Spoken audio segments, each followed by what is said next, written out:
Welcome back to the Online Business Case Study Season 1. This is part 2 of Season 1, a case study of my business, associatepi.com. Today we are talking about validation and how I validated this idea. So if you watched part 1 in the introduction, I talked about what this business is today, how I got the idea. Today we're going to take a step forward. It'll be around the 2015 time period when I started this business, how I validated it prior to launching and moving forward with this business. Again, I'm Jake from theentrepreneurridealong.com, and this is my business. So let's dive in and take a look at what I did with this business. And remember, you can follow along with a full case study. It's going to be an 8-part case study at a minimum, and I'll add on to it in the future as I progress with this business.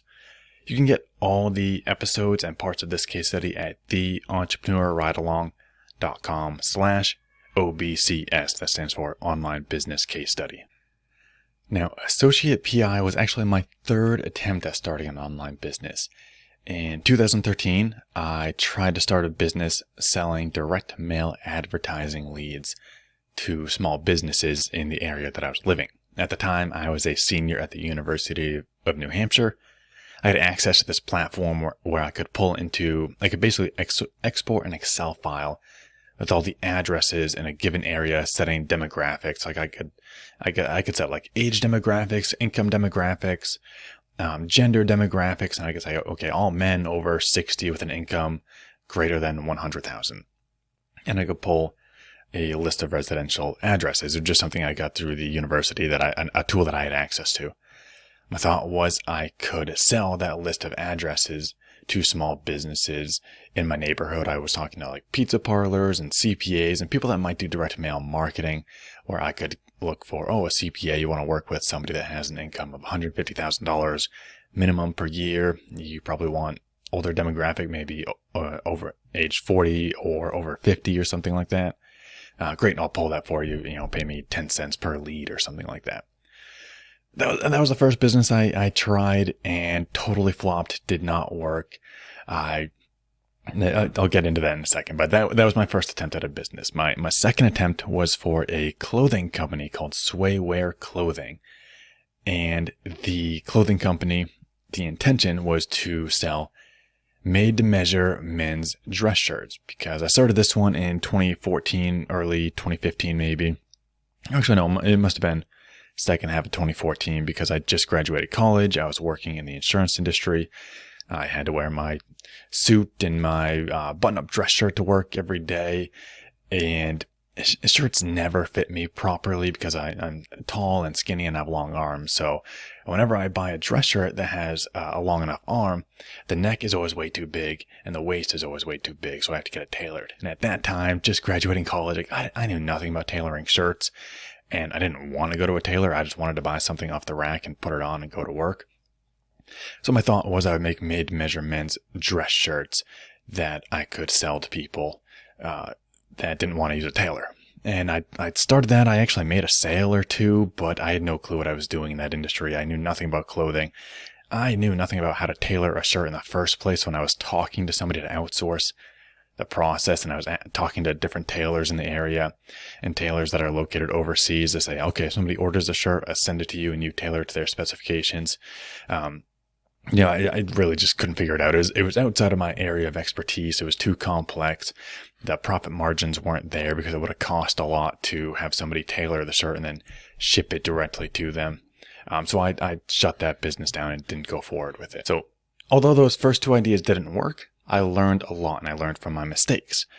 The two things that I learned that I took over to when I started Associate PI, when I first got this idea, I learned two things. Number one, there has to be a market pain point that you're solving. Number two, there has to be a large enough market size for people to be out there buying your products and services. You can't market a business to 20 people in the world. There's not going to be enough people to generate a revenue and really even build a business.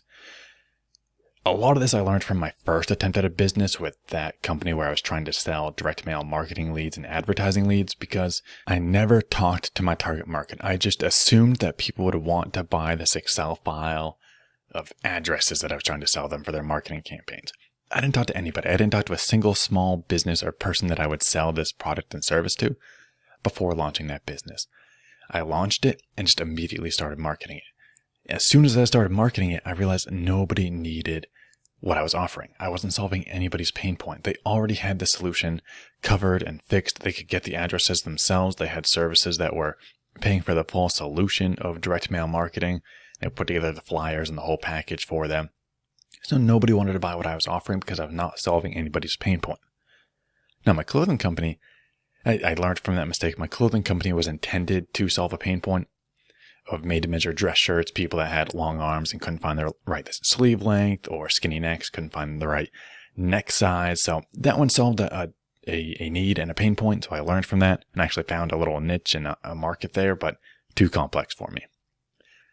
So first things first, when I had this idea for Associate PI, I knew I had to talk to my market. So I posted surveys on Reddit and Facebook. I was talking to people in insurance forums, talking to them about this designation, this certification for the CPCU that was going to be the basis of my business. I was talking to other colleagues that were taking this exam and other people because I had a lot of connections in the industry because I was working at an insurance company.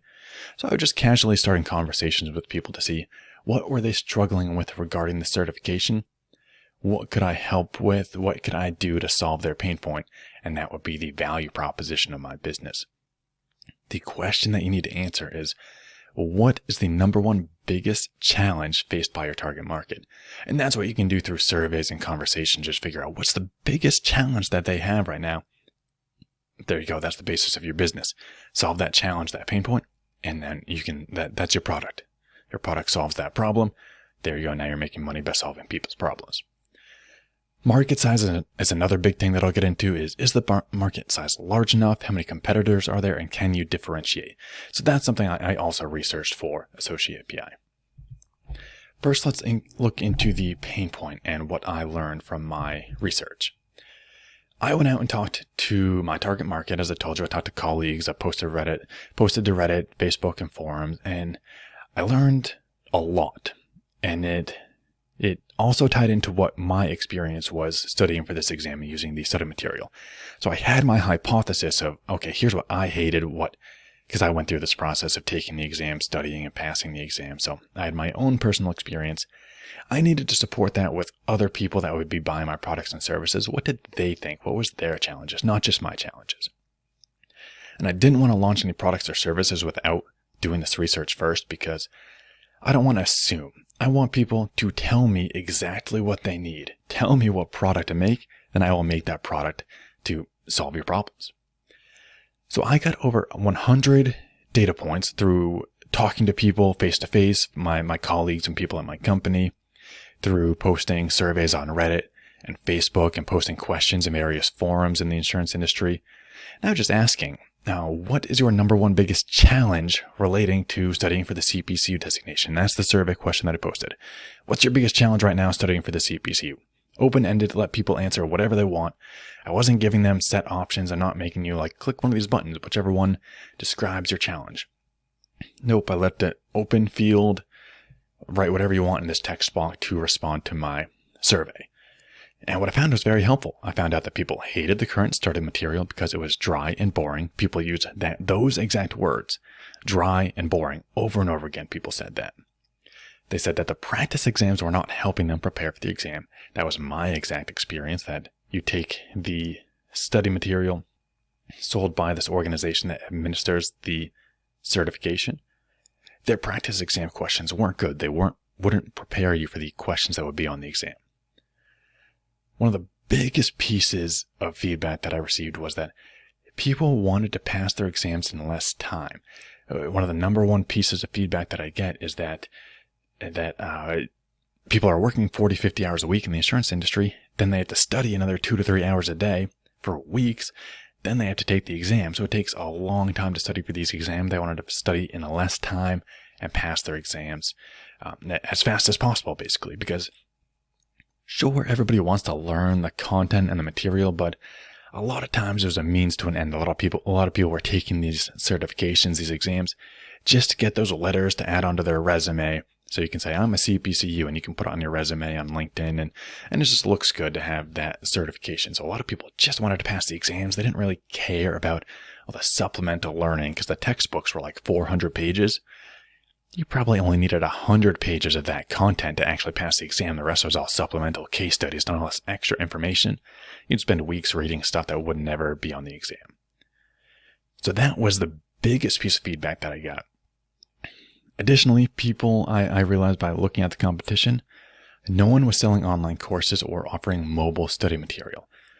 For me, I was commuting into work because I lived outside of Boston, and I would take the train into work. And I wanted to take a course on my phone or study on an app or something like that. I wanted something mobile so I could take study material with me on the go. Instead, I was lugging around this 400-page textbook and reading it on the train and trying to take notes by hand. It was just awful, but nobody was offering online courses or mobile studying. And I found that was a big need. People wanted that, and that became my value proposition. So I saw the opportunity to differentiate that. I could differentiate from the other study material. First of all, by being online. I was going to be all online because I didn't want inventory and textbook and printing and all that stuff. Cheaper for me to have courses online, and people wanted that. My value proposition became this phrase right here. CPCU in less time with less effort.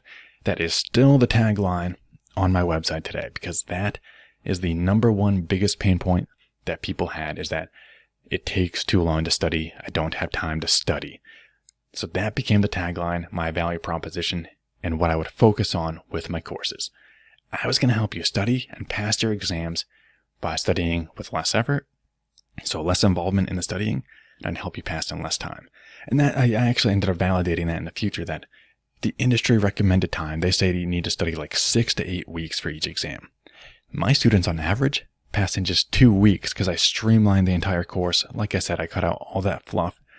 I took a 400-page textbook, and my courses are like 100 to 150 pages maximum when they're in a Word document. Then I put them on an online course, and it gets even shorter. So they're really, really streamlined. I just take like the high-level concepts. I do a lot of bullet points, straight to the point definitions. So I streamlined the entire process so you could pass in less time with less study. And that all came from the survey of asking, what is your number one biggest challenge relating to studying for the CPCU? The next piece of analysis that I did was looking into the market size. Now, this is something you actually should probably do first before doing this survey. I did it second, but honestly, you should probably check this first. And that's something that I talk about in my book, Step 1, is this exact analysis that I did for the CPCU. This is something that I learned with Associate PI, is that you need to check the size of your market. Best way to do that is using a tool called the Longtail Pro. Now, it's a premium tool, but you can get a free trial if you go to theentrepreneurridealong.com/longtailpro, all one word. You can get like 7 days free, so you can do this analysis yourself to check your market size. Basically, what I found is that about 8,000 people per month are searching for the term CPCU. Another couple thousand are searching for like CPCU designation, CPCU certification, CPCU exam. So there was like 10 to 12, maybe up to 15,000 people per month on Google, searching into Google for information about the certification. Then I found there's a bunch of subtopics about specific exams like the CPCU 500, CPCU 520, 530, 540. Those are the names of the exams that I was going to create study material for. There's hundreds of people searching for those specific exams and information about each exams. So thousands of more searches relating to all these subtopics under the CPCU. Also searching for information like cost of the CPCU, CPCU designation salary. Those are all opportunities for me to write blogs, create podcasts, create content around those subtopics. I also researched the competition. So this was just continuing the market analysis. There was very few competitors. There's probably only 5 or 6 other competitors out there selling study material. And at the time, everybody had a really outdated website.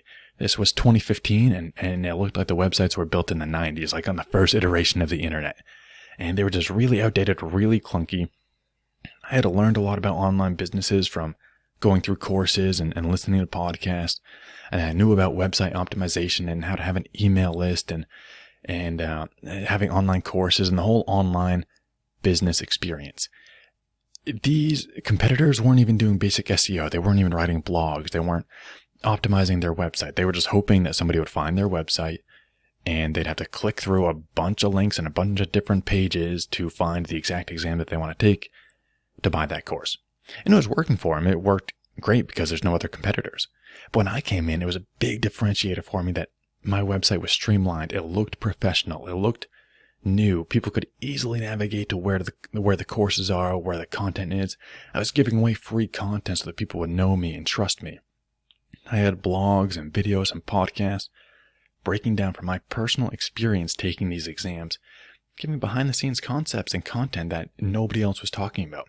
So I was the only guy out there that was saying, hey, I've taken these exams. Hey, here's my experience. I'm going to help you pass your exam. So there's a ton of opportunities to beat the competition. One of them was no other company out there was doing email marketing. So I started giving away a free practice exam because that would get people onto my email list. Download my free practice exam. Then I can hit you with my email marketing. And also it's free content for them. People love it because nobody else was giving away free exam questions. You had to pay $300 for their course just to get their exam questions. So I saw a lot of opportunity here where there's a decent search potential. Clearly a niche, a very niche within the insurance industry, kind of a small niche. It was only 12 to 15,000 people searching on Google, and that's kind of how I estimated my market size. That's not huge, but I knew if I could just sell a couple of courses per month, I could make a couple $1,000s per month because these things are expensive. All the competitors were selling their courses for $200, $300, $400, so I knew I just needed to sell a couple and I'd have a viable business here. So I saw the opportunity with this market analysis.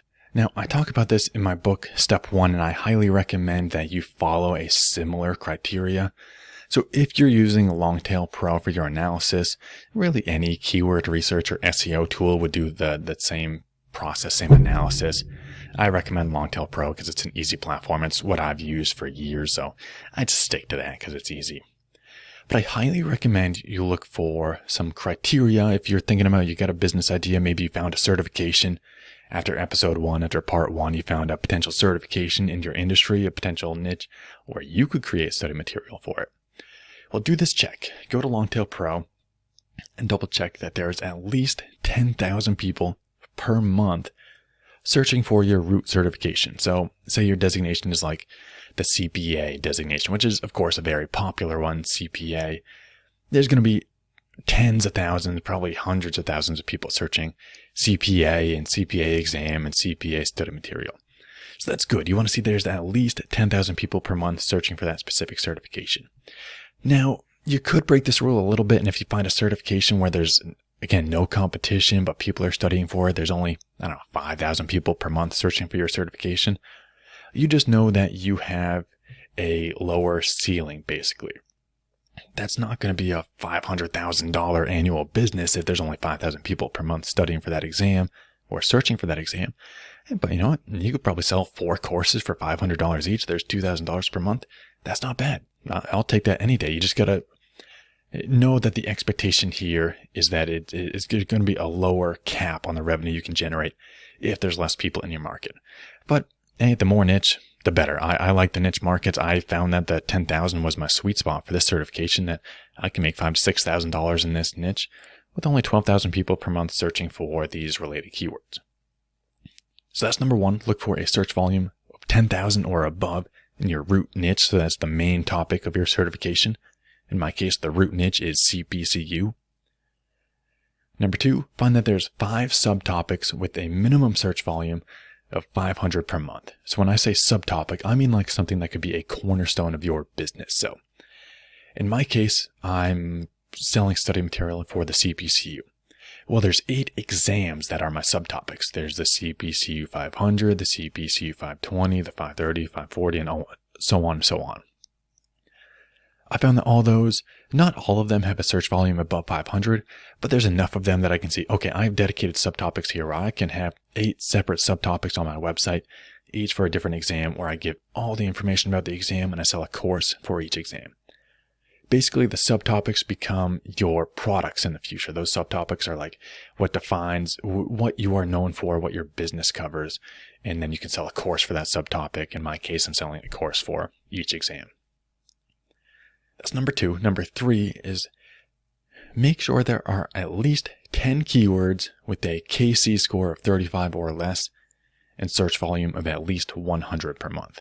So a KC score is a keyword competitiveness score that's unique to Longtail Pro. It'll be a similar score no matter what platform you're using. Like if you're using Ahrefs or UberSuggest or one of those other tools out there that do a similar process as Longtail Pro, they'll have their own scoring mechanism. Basically what I'm saying, it's just a score to say, how easy is it or how much competition is there for this topic, this keyword that people are typing into Google?